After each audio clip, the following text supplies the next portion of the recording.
Wake the neighbors, get the word out.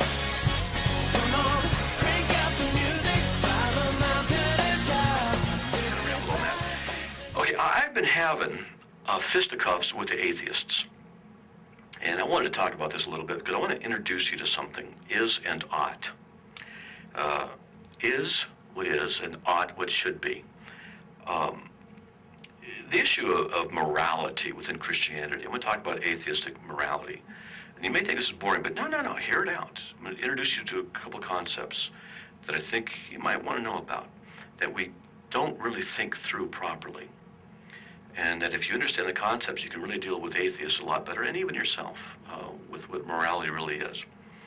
Now, when I debated Dan Barker, an atheist, his definition of what is good is that which reduces harm.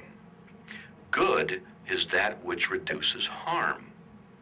Now, his definition, of course, is atheistic, because there is no God involved with it. It's an atheistic definition. Now, when you ask someone, how do you justify that definition as being valid?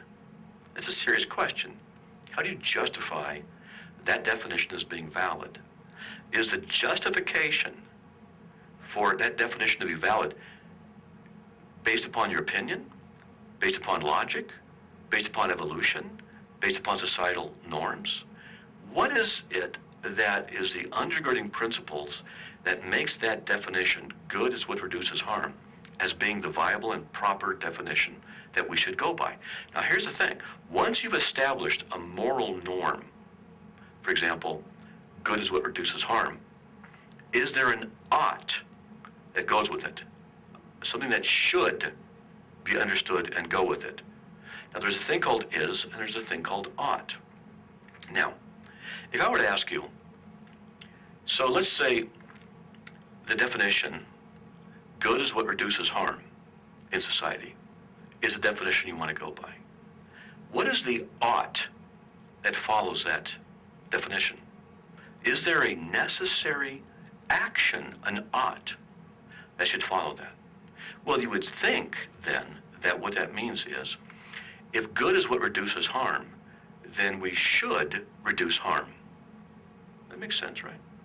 If that's what is good, well, we should do good, and since good is reducing harm, therefore we should reduce harm, because that's what's good. But this is what's called tautology.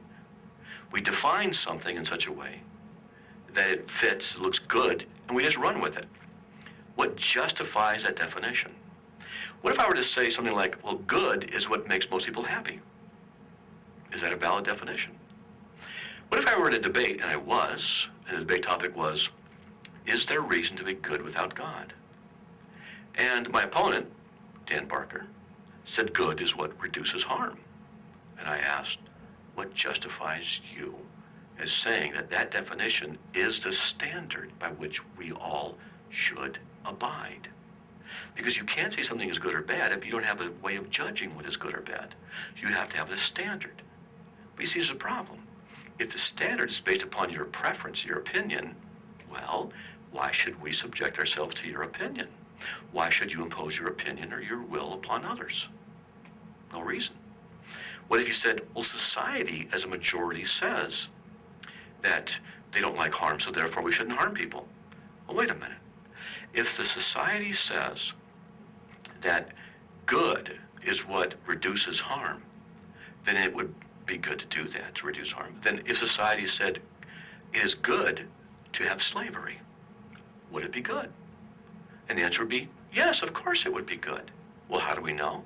Because if society says that good is what reduces harm, And that's what's good and valid.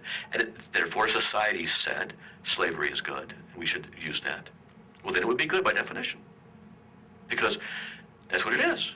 If society defines what's good by majority vote, well, then whatever the majority votes happens to be that definition of what good is. You cannot say good is what reduces harm, but then say, but good is, slavery is not good if the majority, in both cases, says it is good. You cannot have it both ways because it's inconsistent. So it's called the argumentum ad populum. The majority says it's right, therefore it's right. Well, we know that the majority can be wrong about things. So if the majority of people started saying that it was okay to torture babies, does it make it good? No. If the majority of people said it's okay to just kill atheists because they're atheists, would that be good? No. Because there's an ought that exists outside to which these statements need to be subjected. Majority rule, or social development of morals, is only true if they agree with what is ultimately true. But since atheists have no ultimate truth about morality, the best that they have is argumentum ad populum, or the majority says it's right, so that's how we know it. Now, some will say the evolutionary thing, we can get that a little bit later. But look, what if I were to say to you, most people prefer chocolate over vanilla? I just said that was a statement. Let's say it was true. I don't know if it is or not, but let's just say that it is. You know, I think most people do prefer chocolate over vanilla. That's my experience, but whatever. Where's the ought that should go with that statement? See, we don't want to confuse is with ought. Most people prefer chocolate over vanilla. That's an is. It's just a statement. Where's the moral imperative that goes with that statement? Where's the ought that goes with it? There isn't one. Unless you were to say, well, most people like chocolate over vanilla, therefore, people should eat chocolate instead of vanilla. That would be confusing is with ought. Confusing is with ought. It'd be saying, well, here's the is, therefore the is also the ought. That's what it means to confuse the is with the ought. Let me run it by you again.